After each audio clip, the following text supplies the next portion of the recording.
Camera হাত দিয়ে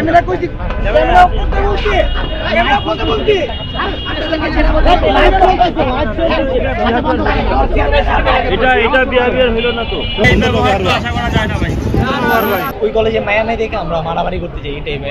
বউ জামে ঝগড়া লাগে না ভাই, এটাও এরকম ভাই। মনে করেন এটা বউ, এটা জাম, এরকমই ভাই। জিনিসটা এমনই চলতেছে সারাই জীবন।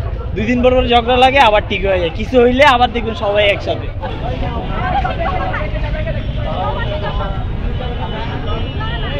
আজকে আমাদের স্টুডেন্টরা যখন ওই সাইড দিয়ে আসতেছিল, তো একটা স্টুডেন্টকে বাস থেকে নামায় ওর পিঠে ছুরিঘাত করা হয়, এন্ড আরেকটা স্টুডেন্টকে এক মুখে বড় আকারের একটা ইট মেরে ওর মুখের অর্ধেকটা অংশ প্রায় মানে নষ্ট করে দেওয়া হয়। ওর মুখের মাঝখান থেকে একটা পুরো সেলাই পড়ে গেছে, অ্যান্ড সার্জারি করা ছাড়া ওই ছেলের ফেসটা আসলে কোনোদিনই ঠিক হবে না।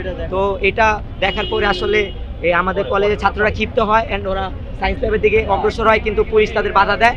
তো এক পর্যায়ে ওরা সামনের দিকে চলে যায়, অ্যান্ড এমন সময় ঢাকা কলেজের ছাত্ররা আইডিয়াল কলেজের কিছু ছাত্ররাও মাথা ফাটায় দেয়। তো 2 কলেজ মিলে সায়েন্স ল্যাবে অবস্থান নেয়, অ্যান্ড এই নিয়ে আসলে একটা সংঘর্ষের সৃষ্টি হয়।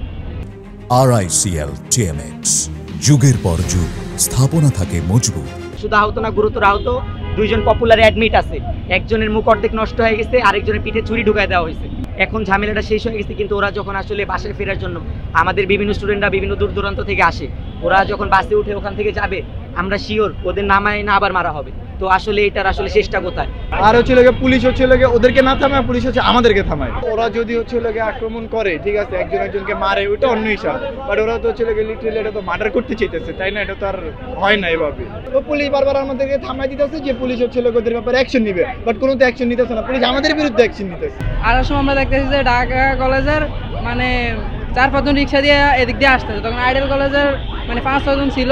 মানে ওরা কলেজ হয়তো ছুটি দিয়েছে, এরপরে ওরা ছিল থাকার পরে লোক আইডিয়াল কলেজে ওরা ঢাকা কলেজের ওদের আক্রমণ করছে।